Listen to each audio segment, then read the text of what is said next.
রাতের বেলায় যারা আয়াতুল কুরসি পড়বে তাদেরকে সব বিপদ থেকে হেফাজত করে দিবেন কে?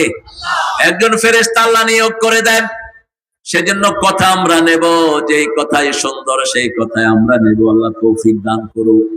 যতজন এসেছেন আবাল বিদ্যা বনিতা পর্দালালের মা বোনেরা, এসেছেন হিন্দু সম্প্রদায়ের ভাই বোনেরা, হিন্দু সম্প্রদায়ের ভাইরা, আল্লাহর আকাশ যেমন আপনাদেরকে সমানভাবে আলো দেয়, আল্লাহর সূর্য বৃষ্টি যেমন সমানভাবে বৃষ্টি দেয়, আল্লাহর আইন আসলে আপনারাও সবচেয়ে বেশি শান্তিতে থাকবেন, কোনো কষ্ট আপনাদের হবে না। তার প্রমাণ হলো বিগত 1 বছর, ঠিক না? এত শান্তিতে পূজা কেউ করতে পারে না। আমরা পূজা মণ্ডপে যাব না, হারাম। কোন পূজা মণ্ডপে মুসলমানের যাওয়া কি? কোন মূর্তির সামনে মুসলমান যেন না যায়, কারণ মূর্তির উপর অনবরত গজব বর্ষিত হয়। এই জন্য হিন্দু সমাজের ভাইয়েরাও কিছুদিন পূজা করে এটা নিয়ে কোথায় ফেলায়? কোথায়? পানিতে শুধু ফালায় না, নদীতে ফালায়, পা দিয়ে চাইপা ধরে যেন উঠতে না পারোস। কারণ মূর্তি কখনো আল্লাহ রাব্বুল আলামিনের প্রতিনিধিত্ব করতে পারে না। হিন্দু ভাইদের সব কিতাবে আছে, যারা বিভিন্ন কিছুর মূর্তি বানায় ইবাদত করে এরা সবচেয়ে খারাপ মানুষ। মূর্তি পূজার কোন জায়গায় ইসলামে নাই, কোন ধর্মেই নাই। এরা মন গড়া বানিয়ে নিয়েছে। যেমন বিয়ে করলে মাথায় সিঁদুর, হাতে বালা, এটাও হিন্দু ধর্মের কোথাও নাই। কিন্তু আমাদের পর্দা কোরআনের পাতায় পাতায় আছে না নাই? আমাদের এই যে আমরা সুন্দর ড্রেস পরি, কোরআনে আছে না নাই? খুযু যিনাতাকুম ইনদা কুল্লি মসজিদ, সূরা আরাফের 31 নম্বর আয়াতে আল্লাহ বলছেন, যখন তোমরা আল্লাহর সামনে সিজদা দিতে যাবা সবচেয়ে সুন্দর পোশাকটা তোমরা পরো। সবচেয়ে সুন্দর কি? পোশাকটা তোমরা পরো। এইজন্য নামাজে যাওয়ার সময় দেখবেন মুসল্লিদের পোশাক সুন্দর না অসুন্দর? অধিকাংশ পোশাক, এই যে মাহফিলে আসছেন, পোশাক সুন্দর না অসুন্দর? সুন্দর। এগুলো পরবেন, এটা কোরআনে নাই। একটা ছোট্ট মেয়ে হারানো গেছে, পাওয়া গেছে না? অভিভাবক যোগাযোগ করবেন, উপযুক্ত প্রমাণ নিয়ে মেয়েকে নিয়ে যাবেন, তা না হলে আমরা নিয়ে যাবো ইনশাআল্লাহ। নামটা হলো হালিমা, মাশাআল্লাহ, রাসূলের দুধমা। আমরা আজকে কোরআনের একটা শ্রেষ্ঠ সূরা থেকে আলোচনা করব। সবগুলোই শ্রেষ্ঠ, তবে কোন সূরা পড়লে সবচেয়ে বেশি সওয়াব হয় বলেন? জোরে বলেন। হায় হায়, আজকে 21 বছর আপনাদের এখানে তাফসীর চলে, কি শিখলেন? হয় নাই, হয় নাই, হয় নাই, হয় নাই। কোন সূরা ছাড়া নামাজ হয় না? কোন সূরা কোরআনের মা? এত দেরি হলো কেন বাবা? রাসূল নামাজে যাচ্ছেন, পথে দেখলেন মুআজ বিন জাবাল, তার হাত ধরে ফেললেন, বললেন, মুআজ, আদুল্লুকা আযামু সূরা মিনাল কোরআন, কোরআনের সর্বশ্রেষ্ঠ সূরা আমি তোমাকে বলে দেব। সালাত শেষ করে রাসূল সাল্লাল্লাহু আলাইহি ওয়াসাল্লাম চলে যাচ্ছেন, মুআজ গিয়ে সামনে দাঁড়ালেন। কোন মুআজ? এই মুআজকে রাসূল বলেছেন, মুআজ, আল্লাহর কসম আমি তোমাকে ভালোবাসি। মুআজ তোমাকে ভালোবাসি, কসম খেয়ে বললেন। আর বললেন, শুনো মুআজ, 5 ওয়াক্ত নামাজের পরে একটা দোয়া কখনো ছেড়ে দিও না। পড়েন, আল্লাহুম্মা আ'ইন্নি আলা যিকরিকা ওয়া শুকরিকা ওয়া হুসনি ইবাদাতিক।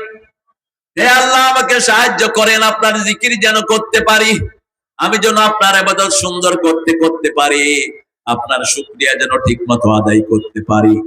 উত্তরবঙ্গের লোকেরা বেশি শুকরগুজার, এই জন্য উত্তরবঙ্গে আল্লাহর নিয়ামত বেশি না কম? বেশি, আরো বেশি শুকরগুজার হবেন।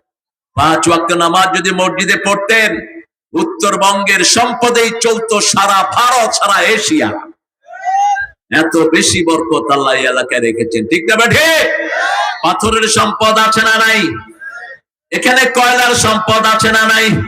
কয়লার নিচে আসে স্বর্ণ এবং তেল। যখন 5 ওয়াক্ত পড়বো, স্বর্ণ আল্লাহ তুলে দিবেন, তেল ও আল্লাহ। এখন শুধু পাথর, এখন শুধু কয়লা পর্যন্ত আছেন, নিচে যেতে পারছেন না। নিচে আল্লাহ বারজাক দিয়ে রেখেছেন, ওমিন ওয়ারাহিম বারজাকুন ইলা ইয়াউমি ইউবাসুন। যেমন মৃত্যুর সাথে আমাদের সাথে একটা পর্দা থাকে, এটার নাম কি? বারজাক। সাগরের মধ্যখানে একটা পর্দা থাকে। মারাজাল বাহরাইনি ইয়ালতাকিয়ান বাইনাহুমা বারযাখুন লা ইয়াবগিয়ান ফাবিআইয়ি আলাই রাব্বিকুমা তুকাযযিবান। 2 সাগর একই সাথে প্রবাহিত হয়, মধ্যখানে অস্পষ্ট একটা পর্দা আল্লাহ দিয়ে দেন। ঘোলা পানি মিষ্টি পানিতে মিশে না, মিষ্টি পানি ঘোলা পানিতে মিশে না, দুটা আলাদা হয়ে থাকে। ঠিক তেমনি ভাবে আল্লাহ পর্দা দিয়ে রাখেন। সে আল্লাহ রাব্বুল আলামিন বলছেন সর্বশ্রেষ্ঠ সূরা হলো সূরাতুল ফাতিহা। কোন সূরায় বলেছেন? সূরা হিজরের 87 নম্বর আয়াতে আল্লাহ জবাব দিচ্ছেন, ওয়ালাকাদ আতাইনাকা সাবআম মিনাল মাসানি ওয়াল কুরআনাল আযীম। ও নবী, আপনাকে 7টা আয়াতে কারিমা দিলাম, সেই সাথে পুরা কোরআন আযীম দিলাম। কোরআন শরীফ নয়। আল্লাহ বলছেন কোরআন মজিদ অথবা কোরআন আযীম। শরীফ আমাদের কিছু লোকের আন্দাজে লাগিয়েছে, কোরআন শরীফ না, কোরআন হলো আযীম। কোরআন কি? আযীম। যেমন আল্লাহর নাম হলো সুবহান রাব্বিয়াল আযীম, আবার রাসূলের চরিত্র হলো ইন্নাকা লাআলা খুলুকিন আযীম, মহান চরিত্র। আযীম অর্থ হলো যার লম্বা কদ্দুর, গভীরতা কদ্দুর মাপা সম্ভব নয়, ওটার নাম আযীম। ওটার নাম কি? আযীম। যেটার গভীরতা মাপা যায় ওটা আমিক। যেটা লম্বা মাপা যায় আরিক, আর যেটা কত লম্বা কত গভীর মাপা যায় না, ওটার নাম কি? আযীম। রাসূলের চরিত্র এত বিশাল, নবীদের চরিত্র এত বিশাল, কেউ ফিতা দিয়ে মাপতে পারবে না। ঠিক না ঠিক? এই জন্য আজকে নবীদের সূরা থেকে কথা বলবো। নবীদেরকে সাধারণ নামে ডাকবেন না, কখনো নিষেধ। কোন সাধারণ নামে যেন নবীকে ডাকা না হয়। নবীদেরকে ডাকার নাম ঠিক করে দিয়েছেন কে? যেমন রাসূলকে আল্লাহ কোরআনে 4টি নামে ডেকেছেন। কয়টি? 4টি নাম। প্রথম নাম হলো মুহাম্মদ সাল্লাল্লাহু, দ্বিতীয় নাম হলো আহমদ, তৃতীয় নাম হলো মুজাম্মিল, চতুর্থ নাম হলো মুদ্দাসসির। তবে আবার নবী বলে ডেকেছেন, বাশিরা বলে ডেকেছেন, নাজিরা বলে ডেকেছেন, শাহিদ বলে ডেকেছেন, সিরাজাম মুনীরা বলে ডেকেছেন। ঠিক না ঠিক? এই নামের ভিতরেই শামিল রাখতে হবে। নিজেরা পণ্ডিতি করে কোন নাম দেয়া যাবে? আল্লাহর চেয়ে সুন্দর নাম কে দিতে পারে? আছে কেউ? কেউ না। আল্লাহ দেয়া নামই সবচেয়ে সুন্দর। ঠিক না ঠিক? সে আল্লাহ রাব্বুল আলামিন বলছেন সূরা আম্বিয়ার শুরুতে, ইকতারাবা লিন-নাসি হিসাবুহুম ওয়া হুম ফি গাফলাতিন মু'রিদুন। মানুষের হিসাবের দিনটি খুব সহজে চলে আসছে। হিসাবের দিনটা খুব কাছে, অথচ মানুষ উদাসীন হয়ে আছে, মানুষ মুখ ফিরিয়ে আছে। আল্লাহ রাব্বুল আলামিন সূরা আরাফে বলছেন, আরিদানিল মুশরিকিন, মুশরিকদের থেকে তুমি মুখ ফিরিয়ে নাও। ফাস্তাহ বিমা তুমার, তোমাকে যা নির্দেশ দেওয়া হয়েছে তুমি পালন করো। নবী, কোন মুশরিকের তাওয়াক্কা করো না। পাশের দেশে ভারত নামাজ পড়তে পারছে না আমার মুসল্লিরা। ঠিক না ঠিক? আরে কথা বলেন না কেন? আমি আজকে জোহরে আমি চিন্তা করছিলাম, আহারে আল্লাহকে আমরা কি সুন্দর সেজদা দিচ্ছি, আর ভারতের রাস্তার পাশে কোন মুসলমান এখন নামাজে নিরাপদ নয়, এমনকি মসজিদে নিরাপদ নয়। ঘর থেকে পর্যন্ত বাহির করে দিচ্ছে। কেন? নামাজ শেখানো হচ্ছে। মনে রাখো, ওই মোদি, অচিরেই ভারত টুকরা টুকরা হবে। ভারতের ক্ষমতা নিবে মুসলমান। ভারত আমাদের, তোমাদের না। 700 বছর আমরা ভারত শাসন করেছি। ঠিক না ঠিক? কিন্তু আমরা কখনো উগ্র নই। মুসলমান যতদিন ভারত শাসন করেছে একটা হিন্দু না খেয়ে মারা যায় নাই। এখন লক্ষ লক্ষ হিন্দু ভারতে না খেয়ে থাকে। ডাস্টবিন থেকে খাওয়া কুড়িয়ে খায় লক্ষ লক্ষ মানুষ ভারতে।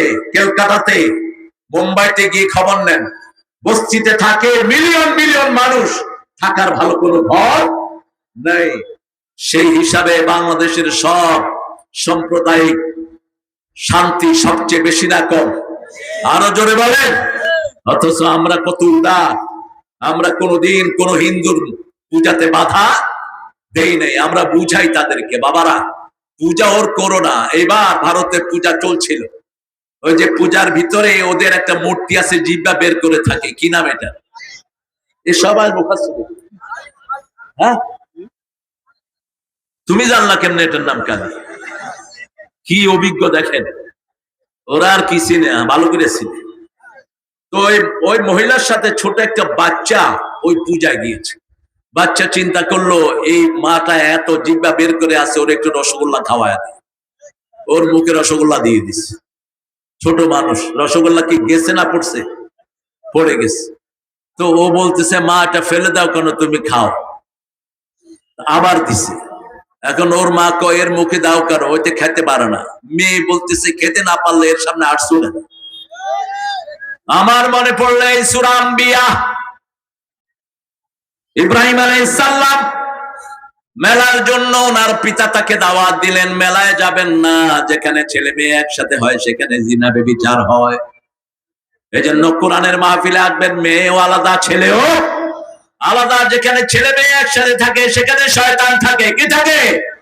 পুলিশ ভাইরা, ছেলে মেয়ে রাতের বেলা একসাথে ডিউটি করবি না, তুই চরিত্রহীন হবি, তোর ঈমান চলে যাবে। ঠিক না?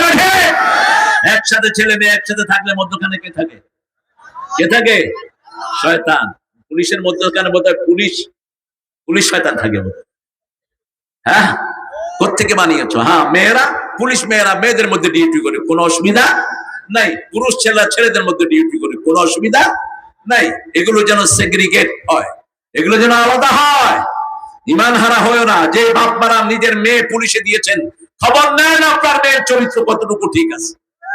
বিগত সরকারের আমলে বড় বড় পুলিশরা এই মেয়েদেরকে নিজের দাসী হিসেবে ব্যবহার করেছে। প্রমোশনের জন্য বস, তুমি আমার সাথে একান্তে দেখা করো। তোর সাথে একান্তে দেখা করতে হবে কেন? খবিস কোথায় না? তুই কেন একটা মেয়েকে একান্ত ডাকবি? বেয়াদব। এরকম কোন অফিসার যদি থাকে লাঠি মেরে বের করে দাও। এগুলো জিনাকার, এগুলো চরিত্রহীন লম্পট। আমার মেয়েরা বড় লাজুক। বাংলাদেশের মেয়েদের মতো পরিশ্রমী মেয়ে দুনিয়ার কোন দেশে নাই। এরা স্বামীর ভক্ত হয়, সারা বছর স্বামীর জন্য রান্না বাড়া করে, তারপরেও স্বামীর কিল খায়, কিন্তু পরিবার ছাড়ে না। স্বামী মারে, বাচ্চাগুলোর চেহারা দেখে মহিলাটা থেকে যায়। যেই স্বামী তার স্ত্রীর গায়ে হাত তুলেছ, মনে রেখে দিও, এই মেয়ে তোকে মাফ না করলে আল্লাহ তোরে মাফ করবে। কিয়ামতের ময়দানে তার পায়ে পড়ে থাকবি, সব আমল তারে দিয়ে তোকে জাহান্নামে যেতে হবে। কেন তাকে মেরেছিস? সূরা আম্বিয়াতে আল্লাহ বলছেন, ইব্রাহিম আলাইহিস সালাম মেলায় ওনার আব্বা ওনাকে নিতে চাইলেন। ফানাজারা নাজরান ফিন নুজুম নাজরাতান ফিন নুজুম, তিনি তারার দিকে তাকালেন, তাকিয়ে বললেন, ইন্নানি সাকিম, আমি অসুস্থ। আমি কি অসুস্থ? নবীদের কাছে যেটা সাধারণ কথা, সেটা আমাদের কাছে সাধারণ কথা হতে পারে না। নবীদের সুস্থতা অসুস্থতা দিনের সাথে রিলেটেড। ঠিক না ঠিক? বাপ শিরক করছে, মা বিভিন্ন কষ্টে আছে, এরকম অবস্থায় একজন নবী ভালো থাকতে পারে? উনি বলেছেন এটা ওনার জন্য 100% সহি, কিন্তু তারপরেও তিনি দুঃখিত হয়েছেন, কেন আমি সাকিম বললাম। মিশরে দিয়ে যাচ্ছিলেন নিজের স্ত্রীকে নিয়ে। মিশরের প্রেসিডেন্ট ছিল চরিত্রহীন লম্পট।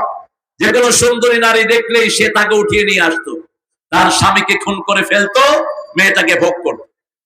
তিনাকে লোকেরা বললেন সারা ছিলেন বিশ্ব সুন্দরী, সবচেয়ে সুন্দরী ছিলেন মা হাওয়া।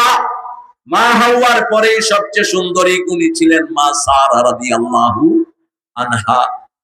তিনাকে যখন ধরা হলো, ইব্রাহিম আলাইহিস সালামকে জিজ্ঞেস করা হলো, আপনি কে? ইব্রাহিম আলাইহিস সালাম বলেন, আমি তার বোন, আমি তার ভাই। আমি তার কি? কথা কয় না কেন? ভাই। স্বামী স্ত্রী ভাই বোন হতে পারে না? হতে পারে, ইসলামের দিক থেকে এটা ওনার কাছে, আমাদের কাছে কোনো দোষের না, কিন্তু উনি এটাকে সহজ হিসাবে নিলেন না। এই জন্য কিয়ামতের ময়দানে যখন আমরা ইব্রাহিম আলাইহিস সালামের কাছে যাব, তিনি বলবেন, আমি দুইটা কথা অসংলগ্ন বলে ফেলেছি। কোন নবী জীবনে মিথ্যা কথা বলতে পারেন না, কোন নবী কখনো পথভ্রষ্ট ছিলেন না। এগুলো বেসিক আইডিয়া, এগুলো জেনে রাখবেন।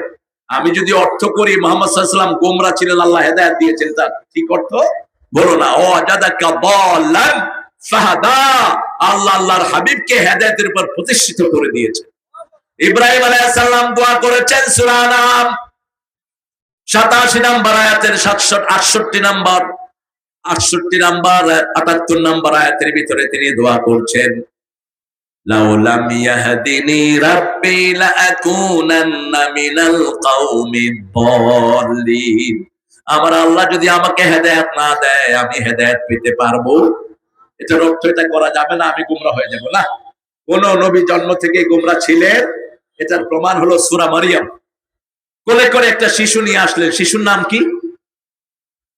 মরিয়ম আলাইহিস সালামের ছেলের নাম কি? এত পরে কইলেন কেন? কি নাম? ঈসা আলাইহিস সালাম। 3 বছরের শিশু অথবা 40 দিনের, তাফসীরে এসেছে তো যখন শিশুকে কোলে নিয়ে এসেছে, তার এলাকার লোকেরা ধরলো, এই মরিয়ম, তোমার বাপও ভালো, মাও ভালো, ভাইও ভালো, তুমি হারুনের মতো একটা নবীর বোন, তুমি উখতা হারুন, তোমার কোলে বাচ্চা কোত্থেকে আসলো? তিনি 3 দিন কথা বলবেন না মানত করেছিলেন, ইন্নী নাযারতু লিররহমানি সাওমা লাম উকাল্লিমান নাসা ইনসিয়া লাম উকাল্লিমান নাস, আমি মানুষের সাথে কথা বলবো না কয়দিন? 3 দিন। এবারে তিনি আশারা ইলা সিবিয়ানি, শিশুর দিকে ইশারা করলেন। লোকেরা বলল, কাইফা নুকাল্লিমু মান কানা ফিল মাহদি সাবিয়া, এই কোলের শিশু কিভাবে কথা বলবে? কথা বলতে না বলতেই শিশু বলা শুরু করলো, ইন্নী আব্দুল্লাহ আতানি আল কিতাব জাআলানি নাবিয়্যা ওয়া জাআলানি মুবারাকান আইনামা কুনত ওয়া আওসানি বিস সালাতি ওয়াজ যাকাতি মা দুমতু হাইয়া। আমি আল্লাহর গোলাম। কয় মাসের শিশু? কয় মাস? 40 দিনের শিশু। 3 দিনের শিশু বলছে, আমি আল্লাহর গোলাম, আমার কাছে কিতাব এসেছে, আল্লাহ আমাকে নবী বানিয়ে দিয়েছেন, আল্লাহ আমাকে যেখানেই দিবেন বরকতময় করে দিবেন। কিয়ামতের আগে ঈসা আলাইহিস সালামকে আবার পাঠাবেন কে? হ্যাঁ, কোথায় পাঠাবেন বলেন? দুনিয়ার কোন জায়গায়? হ্যাঁ, আমার বাবাজি ভালো শুনছে। দুনিয়াতে পাঠাবেন ওই যে যেখানে বোমা পড়তেছে বেশি, দামেস্কের সাদা গম্বুজের মসজিদে। হ্যাঁ, দেখো কি কইতেছে 90 নম্বর বলে। তো ওখানে যখন পাঠাবেন তিনাকে, তখন লোকেরা ফজরের নামাজে থাকবে। কোন নামাজ? ফজরের নামাজ। মিম্বারে যখন তিনি নামবেন, মেহেদী আলাইহিস সালাম তিনাকে নিয়ে আসবেন, আপনি নামাজের ইমামতি করেন। তিনি বলবেন, আমি আপনাদের পিছনে নামাজ পড়ার জন্য এসেছি। আরো আস্তে করে সুবহানাল্লাহ। আপনারা সাইয়্যিদুল আম্বিয়ার উম্মত, আপনাদের নবীও ইমাম, আপনারাও ইমাম। তিনি সেখানে আসবেন, রাসায়নিক শক্তি নিয়ে, বরকত নিয়ে আসবেন। তার চোখের দৃষ্টি যত দূরে যাবে তত দূরে তার নিঃশ্বাস চলে যাবে। রাসূল বলেছেন, তার নিঃশ্বাসে বেনামাজি, ইসলাম বিরোধী, কোরআন বিরোধী যারাই পড়বে গলে যাবে, একদম গলে শেষ হয়ে যাবে, কেউ থাকতে পারবে না, সব মেল্ট হয়ে যাবে। তিনি যেদিকে তাকাবেন সব কাফেররা পুড়ে শেষ। বরকত নিয়ে তিনি আসবেন, কিন্তু মায়ের কোলে তিনি পরিচয় দিচ্ছেন, আইনামা, আমি যেখানেই যাই আমাকে বরকত দিয়ে ধন্য করেন কে? আল্লাহ ধন্য করেন। আওসানি বিস সালাতি ওয়াজ যাকাতি মা দুমতু হাইয়া, আমার নিঃশ্বাস যতদিন থাকবে আমি আযান দেব, নামাজ পড়বো এবং যাকাতও দেব। আপনারা নামাজ পড়তে রাজি আছেন তো? পড়বেন 5 ওয়াক্ত? দেখি কারা কারা পড়বেন না। এবার কারা কারা পড়বেন 2 হাত দেখায় দেখায় দেন। আল্লাহ এই হাতগুলো আপনি কবুল করেন। আরো চিৎকার করে বলেন আমিন। নামাজ নাই তার সাথে আল্লাহর কোনো সম্পর্ক, নামাজ নাই সে জাহান্নামী। সে কোথায়? জাহান্নামী। জান্নাতের চাবি কি? জোরে বলেন। তো চাবি তো পাইলেন না, ঢুকবেন কেমনে আপনি? নামাজের সাথে আল্লাহর সাথে সম্পর্ক। আল্লাহ বলছেন, ও আল্লাহ, ও মুআজ শুনে রাখো, 1 ওয়াক্ত নামাজ যে ছেড়ে দিবে আল্লাহর সাথে তার সম্পর্ক ছিন্ন হয়ে যাবে, আল্লাহ তার থেকে দায়িত্ব তুলে নেবেন। এজন্য রাসূল বলতেন, মান তারাকা সালাতা মুতাআম্মিদান ফাকাদ কাফার, যে ইচ্ছা করে 1 ওয়াক্ত নামাজ ছেড়ে দিল সে কুফরের খাতায় নাম লিখিয়ে নিল। রাসূল সাল্লাল্লাহু আলাইহি ওয়াসাল্লাম ইব্রাহিম আলাইহিস সালামের ব্যাপারে বলছেন, ইব্রাহিম আলাইহিস সালাম সবচেয়ে বেশি ধৈর্যশীল নবী, ইব্রাহিম আলাইহিস সালাম সবচেয়ে বেশি কোমল নবী। ইব্রাহিম আলাইহিস সালাম যে চেহারা ছিলেন, রাসূলকে আল্লাহ সেই চেহারা দান করেছেন। ইব্রাহিম আলাইহিস সালামের পুরো আকৃতি পেয়েছেন রাহমাতাল লিল আলামিন। তিনি যখন মেরাজে গেলেন, বাইতুল মামুরের পাশে ঠেক দিয়ে বসে আছেন একজন নবী। তিনি বলছেন, ওনার আকৃতি যেন আমি পেয়েছি। আমি জিজ্ঞেস করলাম, উনি কে? ওনার সামনে অসংখ্য ছোট্ট ছোট্ট শিশুরা বসা।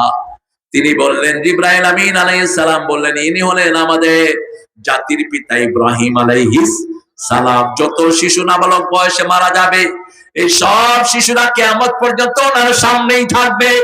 উনি এদেরকে দ্বীন শিখাবেন, লা ইলাহা ইল্লাল্লাহু মুহাম্মাদুর রাসূলুল্লাহ সাল্লাল্লাহু ইব্রাহিম আলাইহিস সালাম মেলায় গেলেন না, ঢুকলেন মূর্তির ঘরে। দেখে যে কোন মূর্তি জিহ্বা বের করা, কোন মূর্তি হাত উঠানো, মূর্তির সামনে খাবার দেয়া হয়েছে। তিনি বললেন আলা তাকুলুন, হে মূর্তিরা খাও, গুলো খাওয়াও খায় না। ফামা লাকুম লা তাতিকুন, আরো খাওয়া খাস না, কথাও বলস না। মেয়েকে মা ভাত দিয়েছে, মেয়ে খায়ও না, কথাও বলে না, এখন মা কি করবে? জোরে বলে কি করবে? ইব্রাহিম আলাইহিস সালাম কি করলেন? মারা শুরু করলেন। মারতে মারতে সব ভাঙা শেষ। বড়টার ঘাড়ে কুঠার তুললেন। নমরুদ ফিরে আসলো তার মন্ত্রী সভা নিয়ে। মান ফাআলা হাদা বিআলিহাতিনা ইয়া ইব্রাহিম, হে ইব্রাহিম, আমাদের মূর্তির সাথে, আমাদের দেবতার সাথে এই আচরণ কে করেছে? বলছে কে করেছে আমাদের মূর্তির সামনে এটা? ইব্রাহিম আলাইহিস সালাম বলেন বাল ফাআলা কাবীরুহুম। দেখেন উত্তর কি? বাল ফাআলা কাবীরুহুম, এই বড়টা করছে। উনি নিজেকে দেখাইলেন, কিন্তু ওরা মনে করেছে ওই বুড়াটা করেছে। নমরুদ বলল হাউলাই লা তানতিকুন, ইব্রাহিম তুমি ভালো করেই জানো এরা কথা বলতে পারে না। এবার ইব্রাহিম আলাইহিস সালাম বলছে উফিল লাকুম আতাত্তাখিযু আসনামান আলিহা ইন্নী আরাকা ওয়া কওমাকা ফি দালালিম মুবিন। তোমাদের জন্য আফসোস, তোমরাও গোমরাহ, তোমাদের জাতীয় গোমরাহ। কেন মূর্তির পূজা তোমরা করছো? কেন মূর্তিকে দেবতা হিসেবে নিয়েছো? এবার নমরুদ কোনো কথা বলতে পারলো না। যখনই কোনো কথা বলতে পারে না, তখনই কয় আরে মেরে ফেলো। ঠিক না ঠিক? ইসলামের কাজ যারা করে, যখন এদের মোকাবেলা করতে পারে না, এদেরকে ফাঁসি দাও, এদেরকে গুলি করে মারো। ঠিক না ঠিক? এদের উপর দমন নিপীড়ন চালাও। সব নমরুদের একই আচরণ। ইব্রাহিম আলাইহিস সালামের জন্য বিরাট আগুনের স্তম্ভ বানানো হলো, সারা এলাকার দামি দামি কাঠ দিয়ে আগুন জ্বালানো হলো, কিন্তু ইব্রাহিম আলাইহিস সালামকে উঠানো যাচ্ছে না। শয়তান এসে পরামর্শ দিল ইব্রাহিম আলাইহিস সালামের চারপাশে মেলা করো, মেলা করলে জিনা ব্যভিচার হবে, ফেরেশতা কমে যাবে, তখন উঠাতে পারবা। মেলা করা হলো, তারপরে ওজন কমে না, কারণ প্রত্যেক আম্বিয়ার সাথে শত শত ফেরেশতা দান করে দেন কে? আরে দূরে রাখো, তোমাদের এই বাচ্চা ফ্যাক্টরি নিয়ে আসছে। বাচ্চা যারা রাখতে পারে না, এদের বাচ্চা নিয়ে যাও। একটা বাচ্চা কন্ট্রোল করতে পারে না, একটু আগে পাওয়া গেছে আর একটা এখন পাওয়া গেছে, রাখো কেন? এই জন্য আপনারা যদি, আপনাদের কপাল ভালো, ইংল্যান্ড, আমেরিকা, অস্ট্রেলিয়া, কানাডাতে যে বাচ্চাদেরকে পিতামাতা মারে, ওই বাচ্চাকে সরকার নিয়ে যায়, দেয় না। You are uncapable, you are not capable to take care of your child. তুমি তোমার বাচ্চা পালনের উপযুক্ত না। কেন মারলা বাচ্চা? আর আনঅ্যাটেন্ডেন্ট থাকবে বাচ্চা একদিকে, উনি আরেকদিকে, হয়তো বসে বসে মোবাইল টিপতেছে, বাচ্চা চলে আসছে আরেক। হ্যাঁ, এরকম আল্লাহর ওলি আছে না নাই? উনি খাইতে বসে রান্না করে, ডাউল উপরে দিয়া, এরপরে ডাউল পোড়া গিয়া তরকারিও শেষ, ওর গায়ে আগুন লাগছে, এরপরে দৌড়াচ্ছে। এসব মোবাইল থেকে বেরিয়ে আসো মায়েরা। মায়েদের যেন কোনো ফেসবুকের আইডি না থাকে। যেই মেয়েদের ফেসবুকের আইডি থাকে, এরা অধিকাংশ চরিত্রহীন হয়ে যায়। যে ছেলেরা অধিকাংশ সময় ফেসবুকে থাকে, ভালো না খারাপ? খারাপ হয়ে যায়, কারণ ইন্টারনেট জায়গাটাই শয়তানেরা বানিয়েছে খারাপ বেশি দিয়ে। ঠিক না ঠিক? যত আজে বাজে জিনিস সব এটার ভিতরে আছে না নাই? এত নোংরা জিনিস পোস্ট করে কিছু খবিশ। রাসূল বলছেন কিয়ামতের ময়দানে সবচেয়ে বেশি শাস্তি তাদের হবে যারা প্রাইভেট লাইফের জিনিসগুলো মানুষের সম্মুখে প্রকাশ করে, স্বামী স্ত্রীর জিনিসগুলো মানুষের সামনে প্রকাশ করে। এদের শাস্তি হবে সবচেয়ে সবচেয়ে বেশি। আর শাস্তি হবে যারা ভিডিও করে। তোরা তবে তোরা আল্লাহ বাঁচাইবে, তারা কোরআন নিয়ে আসো, কোরআনের বাইরে যাইস না। আল মুসাওয়ারুন কুল্লুহুম ফিন্নার, বুখারীর বর্ণনা। যারা ছবি তুলে সবগুলো জাহান্নামে। আশাদ্দু আযাবাল ইয়াউমাল কিয়ামাহ আল মুসাওয়ারুন, যারা ছবি বেশি তোলে, দেখলে হুজুর একটা সেলফি বাদ দেন। সেলফি একজনের সাথে তোলার চিন্তা করেন, তিনি কে? তিনি কে? আপনি যেখান থেকে থাকেন, তিনার কাছে ক্যামেরা আছে না নাই? আপনার হাত ক্যামেরা, চোখ ক্যামেরা, পা ক্যামেরা, মাটির উপর বসে আছেন, হাজার হাজার ক্যামেরা সেট করে রেখেছে। ইয়াউমাইযিন তুহাদ্দিসু আখবারাহা, কিয়ামতের ময়দানে আল্লাহ বলবেন, এই গাছ কাঠি বাজারে যারা তাফসীরে হাজির ছিল, তোমরা সবাই দাঁড়াও। অনেকে দাঁড়াবে না। এবার মাটিকে বলবে, মাটি কে কে ছিল তুমি বলে দাও। এই মাটি বলে দিবে, আমাদের সভাপতি ছিল মতিয়ার, আমাদের উপস্থিত ছিল এই যে আমাদের সাইদ আলোচনা করেছে, সব মাটি বলে দিবে। তার মানে মাটির ভিতরে ক্যামেরা সেট করে রেখেছেন কে? আরো আসতে বলেন, কে রেখেছেন? এবার বলা হলো ইব্রাহিম আলাইহিস সালামের কাপড় খোলো। একান্তে থাকলে উলঙ্গ হবেন না, যারা উলঙ্গ হয় তাদের থেকে ফেরেশতা বিদায় নিয়ে যায়। খবরদার কখনো উলঙ্গ হবেন না, নিজের প্রাইভেট পার্ট নিজে দেখবেন না, চোখের জ্যোতি কমে যায়। রাসূল বলছেন ডান হাতে এটা স্পর্শ করবা না, কোন লোক কারো প্রাইভেট পার্ট দেখবে না, কোন ছেলে দেখবে না মেয়ের, মেয়ে দেখবে না ছেলে, নিষেধ। কত বলিষ্ঠ ইসলাম! আপনার চোখের জ্যোতি কমে যায়, এমন কিছু বন্ধ হয়ে যেতে পারে। ইব্রাহিম আলাইহিস সালামের কাপড় খোলা হলো, তিনি লজ্জা থেকে তিনি আল্লাহর কাছে চাইলেন, আল্লাহ কাঁদতেছিলেন তিনি। আল্লাহ বলেন ইব্রাহিম মনে কষ্ট নিও না, কিয়ামতে যখন সবাইকে উলঙ্গ তুলবো প্রথম পোশাক তোমারে পরায় দেব। সাথে সাথে জান্নাতের পোশাক পাঠিয়ে দিলেন কে? পোশাক ইব্রাহিম আলাইহিস সালামকে পরানো হলো। এরপরে ওরা আগুনের দিকে নিয়ে গেল। আল্লাহ আগুনকে নোটিশ করলেন এই সূরাতে, সূরা আম্বিয়া, কুলনা ইয়া নারু কুনি বারদাও ওয়া সালামান আলা ইব্রাহিম। আমি আগুনকে নোটিশ করলাম কুনি বারদা, শান্তিদায়ক ঠান্ডা। এই দোয়াটা রাসূল প্রত্যেকদিন সকাল আর বিকালে করতেন। আল্লাহুম্মা ইন্নী আসআলুকা বারদাল আইশ, হে আল্লাহ আমি আপনার কাছে আরামদায়ক ঠান্ডা চাই মৃত্যুর পরে। আযযায়কা ইলা লিকাইক, আপনার সাথে সাক্ষাৎ করার আশা আমি পোষণ করি। ওই চোখ আপনি আমাকে দেন, যে চোখ দিয়ে আমি মৃত্যুর পরে আপনি আল্লাহকে দেখব। আল্লাহকে দেখতে চান তো? চান? আল্লাহ এই চোখগুলোকে কবুল করুন। তাহলে কোন অস্থির জিনিস দেখা যাবে। গোপন গুনাহ ছেড়ে দেন, আপনার মর্যাদা বাড়িয়ে দিবেন কে?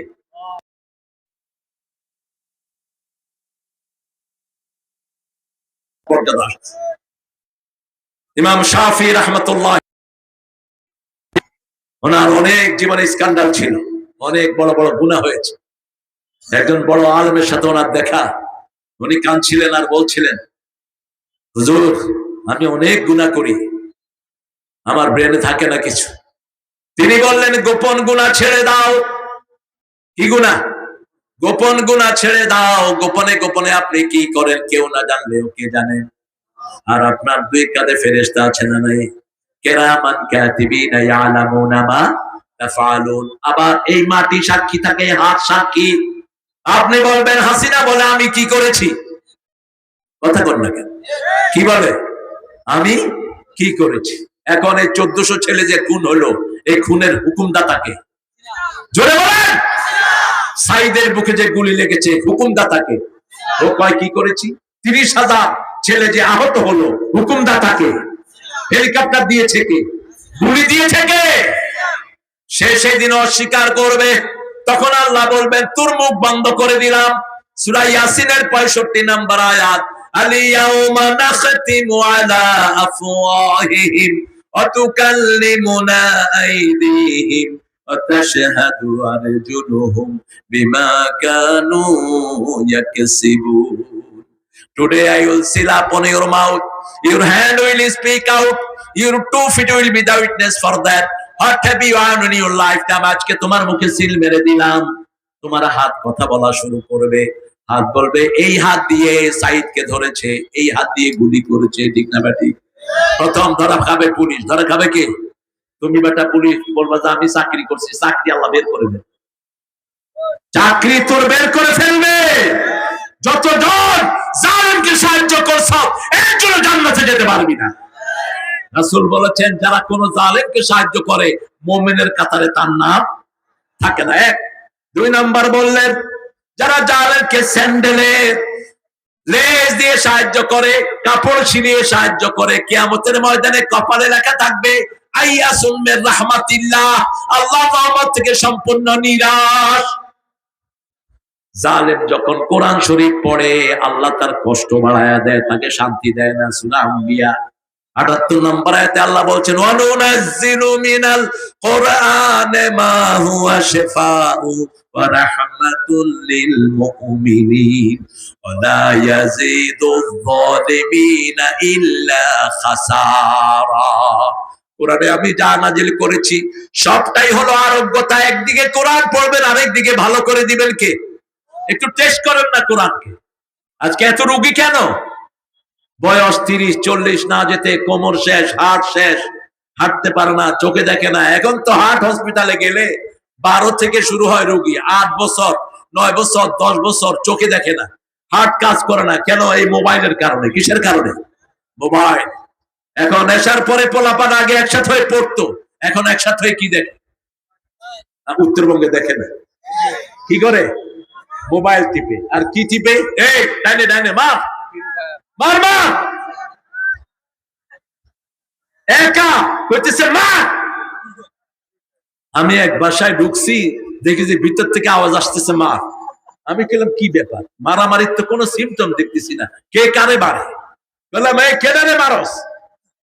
দেখি যে আর খবর নাই, ওই যে ছোটটা বসে বসে হ্যানে শুরু করছে, ওই পাশে আরেকটা আছে, কয় এদিকে মার এদিকে মার।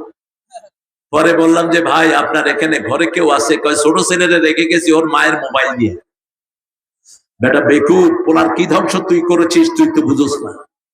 এই শিশু যখন এই আঙ্গুল দিয়ে আধা ঘন্টা মোবাইলের স্ক্রিন এভাবে চাটে, তার এই ফিঙ্গারপ্রিন্ট গুলো সমান হয়ে যায়। আর এই ফিঙ্গারপ্রিন্ট গুলো সমান হয়ে গেলে হার্ট শেষ, লিভার শেষ, চোখের জ্যোতি শেষ। এই আঙ্গুলের সাথে হার্টের সম্পর্ক দিয়েছেন কে? আপনার হার্ট ঠিক মতো কাজ করছে না, একটু অস্বস্তি লাগছে নিঃশ্বাসে, আপনি আঙ্গুলের মাথা টিপেন, প্রত্যেক আঙ্গুলের মাথা টিপে দেন, দেখবেন যে আপনার হার্টের রক্তাচল স্বাভাবিক হয়ে গেছে। এত সম্পর্ক আল্লাহ এগুলোর সাথে দিয়েছেন। আর যারা এই আঙ্গুল দিয়ে কোরআনের পাতা উল্টায়, তাদের এই হাতের শক্তি বাড়িয়ে দেয় কে? এমনকি স্ক্রিনে যদি আপনি মোবাইলে যদি কোরআন তেলাওয়াত করেন, আপনার চোখ কখনো গরম হবে না। আপনার চোখ কিছুক্ষণ পর হালকা পানি দিয়ে ঠান্ডা করে দিবেন কে? 2 ঘন্টা 3 ঘন্টা পড়েন, চোখে কোনো ক্ষতি হবে না। কিন্তু একটা ছবি আধা ঘন্টা দেখেন, চোখ গরম হয়ে যাবে। ঠিক না ঠিক? চোখ গরম হবে, মাথা আড়ষ্ট হয়ে আসবে। কারণ কোরআনটা হলো রহমত। কোরআন কি? আল্লাহ বলছেন রহমত মুমিনদের জন্য, ওয়ালা ইয়াজিদু যালিমিনা ইল্লা খাসারা। আর জালিমদের জন্য এটা ক্ষতির কারণ হয়ে যাবে, কারণ সে জুলুম করেছে মানুষের উপর।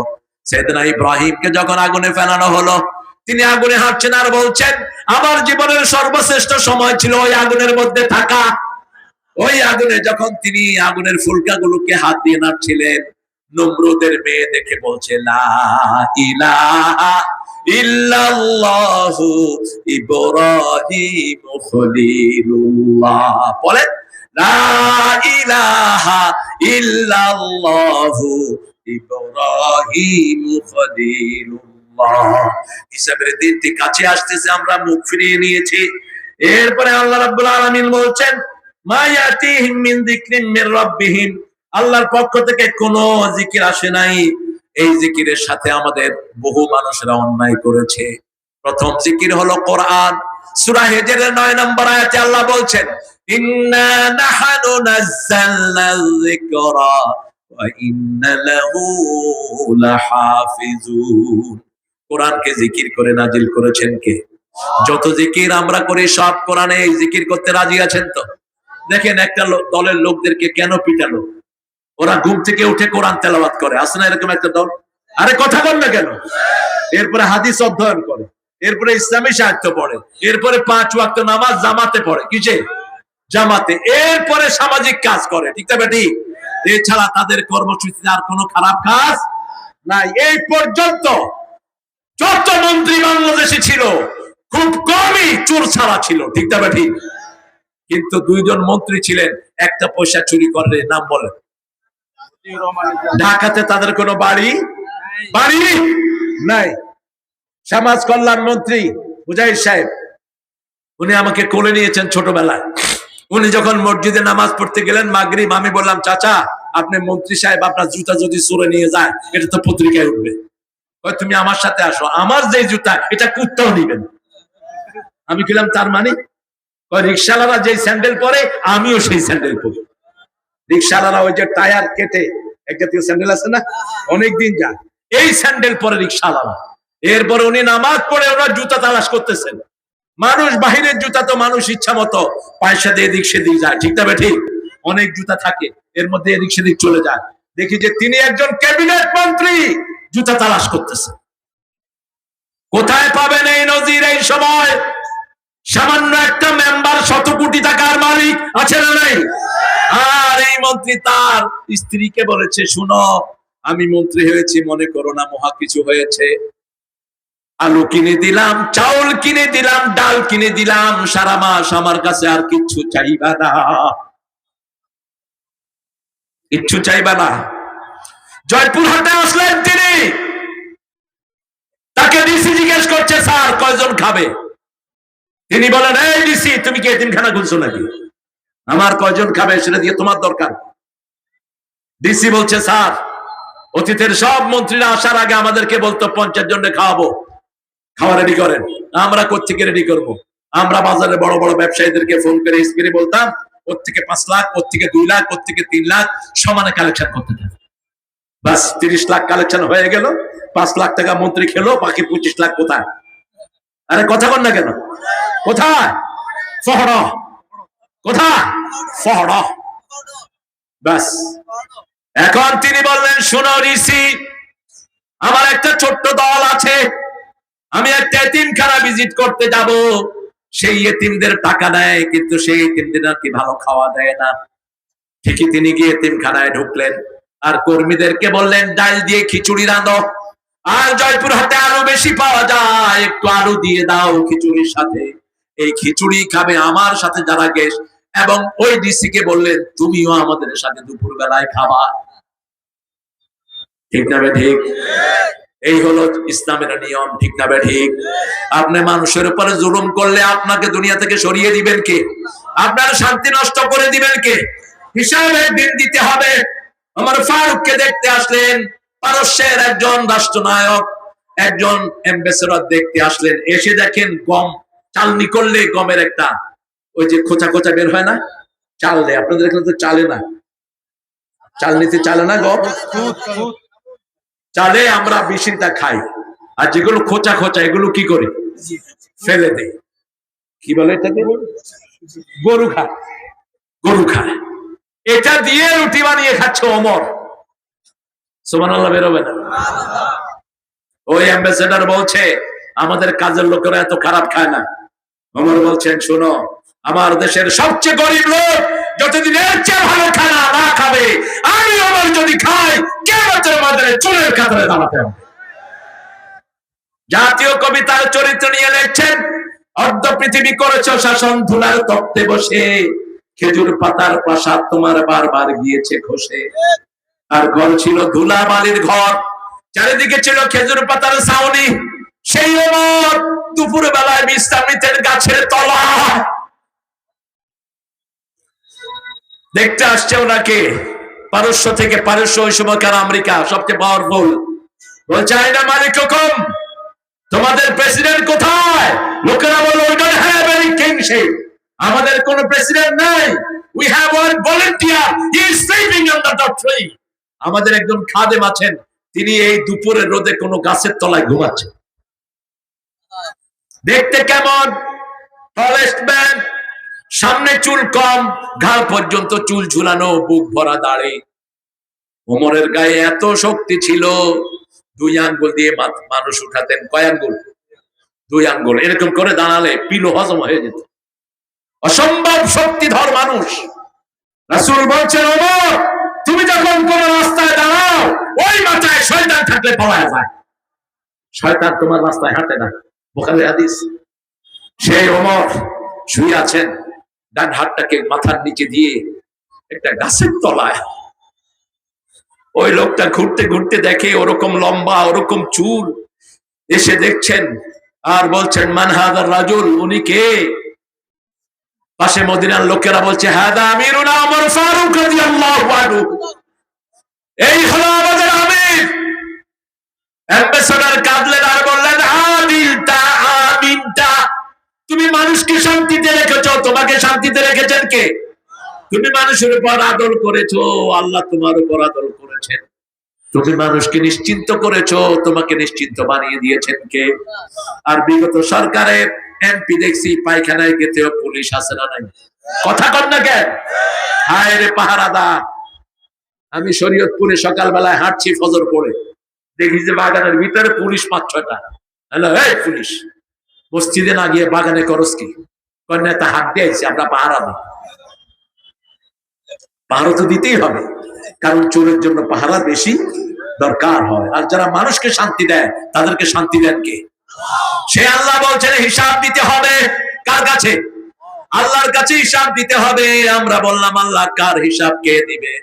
সূরা বনী ইসরাঈল আল্লাহ বলছেন ইকরা কিতাবাক কাফা বিনাফসিকাল ইয়াওমা আলাইকা হাসিবা। You read your book, you are enough to take your accountability. ঠাই নাই ছোট সে তরি, তোমার এই সোনার ধানে গিয়েছে ভরি। কোন কবি? হ্যাঁ, মোল্লা। শুধু কাজী দেখো, এটা ঠাকুরে লেখছে। ঠাকুরের ভালো ভালো কিছু লেখা আছে। শশীর জন্য কাঁদিতে কাঁদিতে চলিয়া গেল রবি শশীহীন দেশে। ঠাকুর এসব কবিতাগুলো লিখেছে মসনবী থেকে। ঠাকুরের গীতাঞ্জলিতে 52টা কবিতার ম্যাক্সিমাম অনুবাদ এগুলো মুসলমানদের থেকে চুরি করা। নোবেল পুরস্কার সত্যিকার অর্থে পেয়ে থাকলে মুসলমানরা পাওয়া উপযুক্ত। কিন্তু তিনি তো ইংরেজ বেনিয়াদের পা চেটেছেন। তিনি বলেছেন ওমা তোর চরণ তলে ঠেকাই মাথা, আমারও পরানা যাহা চায় তুমি তাই তাই গো। আর নজরুল বলেছে শালা দেশ ছাড়বি কিনা বল, কিলের চুটে হাল করিব জল, শালা দেশ ছাড়বি কিনা বল, কারার ওই লৌহ কপাট ভেঙে ফেল কমলে লাপাট, রক্ত জমাট শিকর পূজার বসাবে। কি কঠিন শব্দ চয়ন! আল্লাহ নজরুলকে আপনি মাফ করে দেন।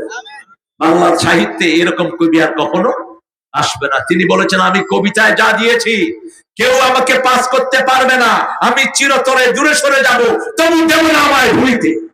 এই কনফিডেন্স কোন কবি ঘোষণা করতে পারেন নাই। ঠাকুর বলেছেন শত বর্ষ পরে কে বসে পড়ছো আমার কবিতা গান, পড়লে পড়তে পারেন, না পড়লে নাও পড়তে পারেন। সেই জন্য সে নোবেল পুরস্কার পেয়েছে। হিসাব দিতে হবে। ঠাই নাই ছোট সে তরি, তোমারই সোনার ধানে গিয়েছে বরি। কি দিয়ে সোনার তরি ভরেছো? আমাদের সোনার তরি আমরা ভরেছি ঘুম থেকে উঠেই আমরা প্রশংসা করি কার? রাসূল বলেছেন ঘুম থেকে উঠে পড়ো আলহামদুলিল্লাহ। কি বলো? আমরা বলি আলহামদুলিল্লাহ আল্লাযী আহইয়ানা বা'দামা আমাতানা ওয়া ইলাইহিন নুশুর। কারণ ঘুম আর মরা সমান। ঘুমের সময় পড়েছি আল্লাহুম্মা বিইসমিকা আমুতু ওয়া আহইয়া। ঘুম থেকে উঠেই বলি আল্লাহ আপনি আমাদেরকে বাঁচিয়েছেন, মৃত্যুর পরে আমাদের জানটা ফেরত দিয়েছেন। ঠিক না বেঠিক? কি সুন্দর দোয়া। আজকের মেডিকেল বলছে যারা ঘুম থেকে উঠে আলহামদুলিল্লাহ পড়ে তাদের ব্রেনের সব রোগ আল্লাহ ভালো করে দেয়। ব্রেন তাদের খারাপ থাকে না, তাদের ব্রেনটা সচল হয়। ব্রেনে 2700 কোটি নার্ভ। যখনই কেউ পজিটিভ কোন সাইন ব্রেনকে দেয়, এই 2700 কোটি নার্ভ একসাথে তাজা হয়ে ওঠে। রাসূল বলছেন যখন কেউ রাতের বেলায় ঘুমায় শয়তান তার গায়ে 3টা গিট মারে। যখন প্রথম উঠে আলহামদুলিল্লাহ পরে প্রথম গিট খুলে যায়, দ্বিতীয় যখন ওযু করে দ্বিতীয় গিট খুলে যায়, তৃতীয় যখন এসে নামাজে দাঁড়ায় তার সবগুলো গিট খুলে দেন কে? এজন্য জিকির করব কার? আরো জোরে বলেন। জিকিরের সাথে মাথা থেকে তালু পর্যন্ত যারা মুখে জিকির করে এদের শরীরে সবগুলো নার্ভ তাজা হয়ে ওঠে। এজন্য জিকির করতে আওয়াজ করে করবেন।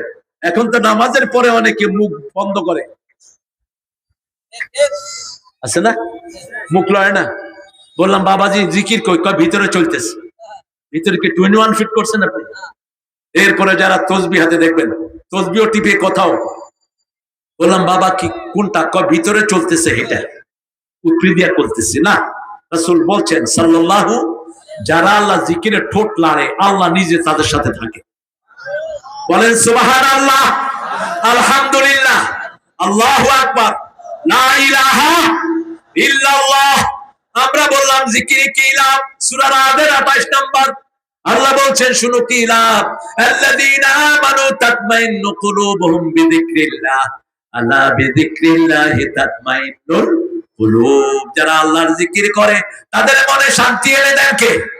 যেই মাসে জিকির বেশি সেই মাসে শান্তি। কোন মাস? আরো জোরে বলেন। রমজান মাস। রমজানের মতো যদি সারা মাস নামাজ পড়তাম আমাদের দেশটাকে শান্তি দিয়ে ভরপুর করে দিয়েছেন কে? সেজন্য আল্লাহর কাছে হিসাব দেওয়ার আগে নিজের হিসাব নিজে কষেন। আপনার প্রত্যেকটি আমলের হিসাব হবে। কোন হিসাব আল্লাহ বলবেন না আমাকে দাও, আল্লাহ বলবেন তোমারটা তুমি পড়ো, তোমারটা তুমি পড়ো, তুমি কি করেছো। আপনি দিবিয়াল কামান সূরা, আল্লাহ তার আগের আয়াতে বলছেন আমি আমলনামাটাকে খুলে দেব। আলজামনাহু তায়রাহু ফি উনুকি, প্রত্যেকটা মানুষের গলায় আমলনামা ঝুলিয়ে দিয়েছেন কে? আল্লাহ ঝুলিয়ে দিয়েছেন। এই আমলনামা আপনার চালু হতে থাকে যখন ছেলে এবং মেয়ে বালেগ হয়। ছেলে মেয়ে যখন বালেগ হয় না, তাদের আমলনামা সব পিতামাতার আমলনামায় উঠে যায়। এই জন্য যারা ছেলে মেয়েদেরকে মাদ্রাসায় দেন, যারা কোরআন পড়ান, ওই বাচ্চার আমলনামায় কোরআন উঠে না, সব পিতামাতার আমলনামায় উঠে যায়। আমরা আমাদের বাচ্চাগুলোকে কোরআনের প্রতিষ্ঠানে দেব, রাজি আছি তো? এই যে দুইটা ছেলে আজকে পাগড়ি নিয়েছে, এই দুইটা ছেলে কত ছোটবেলা থেকে পড়া শুরু করেছে আপনি চিন্তা করেন। এক একটা সূরা 20 বার 25 বার 40 বার পড়ে মাথায় ঢুকিয়েছে, ঠিক না বাটি? এই যতবার পড়েছে, পড়া উঠছে কার আমলনামায়? পিতামাতার আমলনামায়। পিতামাতা দেখবে কোরআন পড়তে পারতো না, তার আমলনামায় 30 পারা কোরআন, একটা সূরা 7 বার 8 বার করে। আল্লাহকে বলবে আল্লাহ এত তেলাওয়াত কোথা থেকে এসেছে? আল্লাহ বলবেন ওই যে তোমার ছোট্ট ছোট্ট মাসুম শিশুরা পড়েছে, তাদের তেলাওয়াত আমি আল্লাহ তোমার আমলনামায় তুলে দিলাম। এই জন্য আজকে নিয়ত করবো আমরা একটা ছেলেকে মাদ্রাসায় দেবো, রাজি আছেন? বাচ্চা কয়টা আপনাদের? কয়টা করে নেন আপনারা? দুইটাই যথেষ্ট না?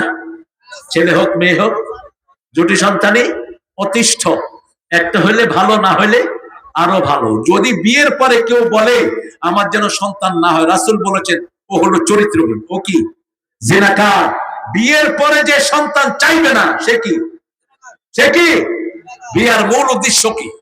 সূরা নিসার প্রথম আয়াত, ইয়া আইয়ুহান নাস ইত্তাকু রাব্বাকুম আল্লাযী খালাকাকুম মিন নাফসিন ওয়াহিদা ওয়া খালাকা মিনহা যাওজাহা ওয়া বাসসা মিনহুমা রিজালান কাসীরান ওয়া নিসাআ ওয়াত্তাকুল্লাহ আল্লাযী তাসাআলুনা বিহি ওয়াল আরহাম ইন্নাল্লাহা কানা আলাইকুম রাকিবা। আল্লাহ বলছেন হে মানুষ, আল্লাহকে ভয় করো। তিনি তোমাদেরকে একজন থেকে সৃষ্টি করেছেন, এক সত্তা থেকে সৃষ্টি করেছেন, সেখান থেকে তোমার বিবিকে সৃষ্টি করেছেন। স্বামীর পাঁজরের হাড় থেকে বিবি সৃষ্টি। পাঁজরের হাড়টা শক্ত না কঠিন? শক্ত না নরম? জোরে বলেন। জানেই না পাঁজরের হাড় শক্ত?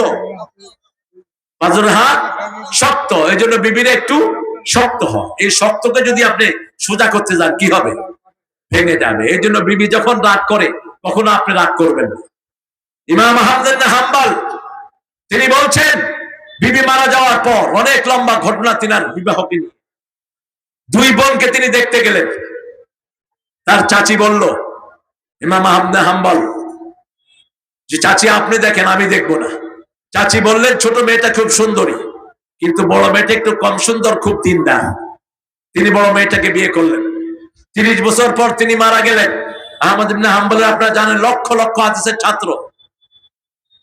তিনি ওই জানাজায় দাঁড়িয়ে বললেন বিয়ের 30 বছরে আমার বিবির সাথে কখনো আমার মুখ কালাকালি হয়নি, কখনো আমরা একজন আরেকজন পর রাগ করি নাই। ছাত্ররা জিজ্ঞেস করলেন এটা কেমনে সম্ভব? তিনি বলতেন আমার বিবি যখন রাগ করতো আমি চুপ থাকতাম, আমি যখন রাগ করতাম বিবি আলহামদুলিল্লাহ কইবেন না? বিবি যখন রাগ করে আপনি কি করবেন? আপনি বলেন বিবি রে খা, বিবি কয় খামু না, আপনি কোন তোর বাপে খাইবো। এরকম আল্লাহর ওলি আছে না? তখন কি হয়? লাগলো। যখন বললো খামু না, কি করবেন আপনি? ঠিক আছে খায়ও না, তোমার একটা শাড়ি দেবো। বিবি দেখবেন আস্তে আস্তে আপনার দিকে টেরায় টেরায় তাকাবে।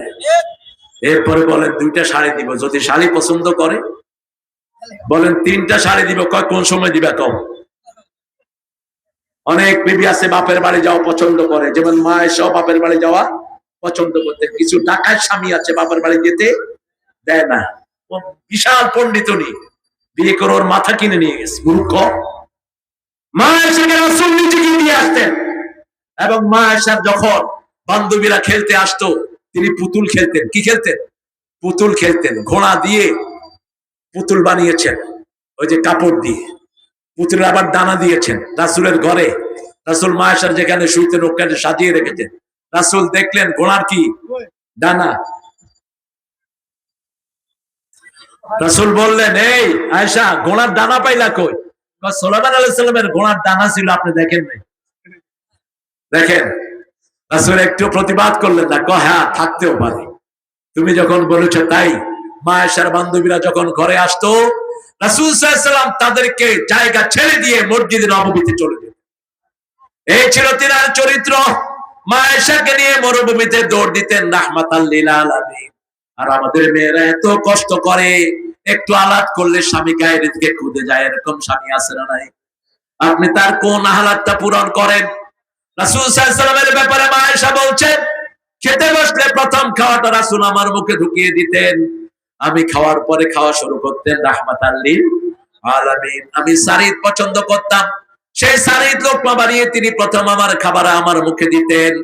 আমি যখন খেয়ে পানি খেতাম, ওই গ্লাসের যে জায়গায় আমি মুখ লাগিয়ে পানি খেতাম, সেই জায়গায় মুখ লাগাতেন রাহমাতাল লিল আলামিন। আর বলতেন, খেয়ারুকুম খেয়ারুকুম মিলা নিসাইকুম, তোমাদের মধ্যে সবচেয়ে ভালো ওই মানুষ যে বিবিদের কাছে ভালো। কথাটা বলে রাসূল বলতেন, আমি আমার বিবিদের কাছে সবচেয়ে ভালো। এখন বলেন, এই যে জিকির, প্রথম জিকির কোরআন, দ্বিতীয় জিকির হলো নামাজ। সূরা জুমার 10 নম্বর আয়াতে আল্লাহ বলছেন, ইয়া আইয়ুহাল্লাযীনা আমানু ইযা নুদিয়া লিস-সালাতি মিন ইয়াউমিল জুমআহ ফাসআউ ইলা যিকরিল্লাহি ওয়া দারুল বাই' যালিকুম খায়রুল লাকুম ইন কুনতুম তা'লামুন। ও দুনিয়ার মানুষ, যখন মুয়াজ্জিন জুমার দিন আযান দেয়, তোমরা আল্লাহর জিকিরের দিকে যাও।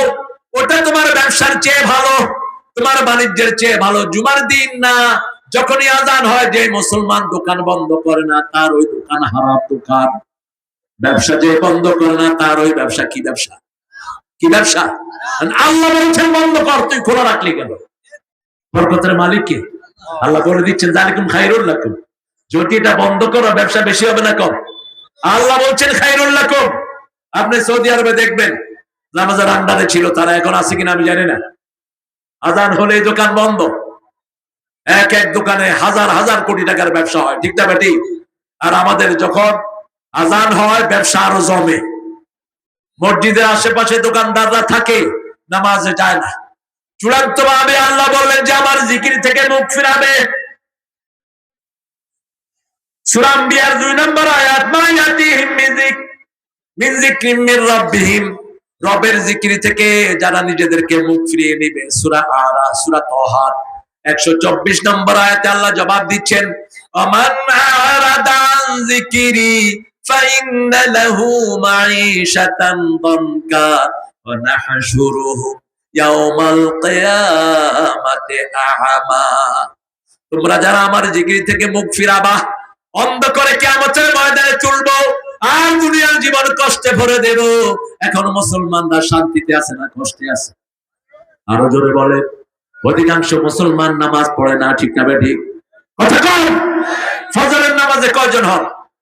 রাসূল সাল্লাল্লাহু আলাইহি ওয়াসাল্লাম বলতেন, যে ফজরে আসে না সে মুনাফিক। সে কি? যে আশায় আসে না সে কি?